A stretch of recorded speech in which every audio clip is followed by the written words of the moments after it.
How's you going right there, eh? It's Denis here from Denis Loves You Outdoors. Hard times in the Maritimes.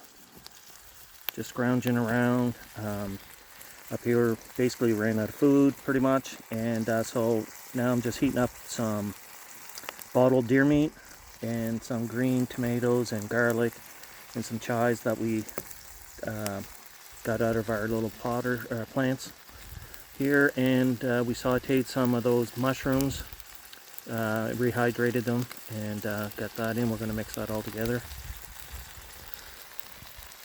Looks good. Should taste good. And we even put some red wine in both of these frying pans.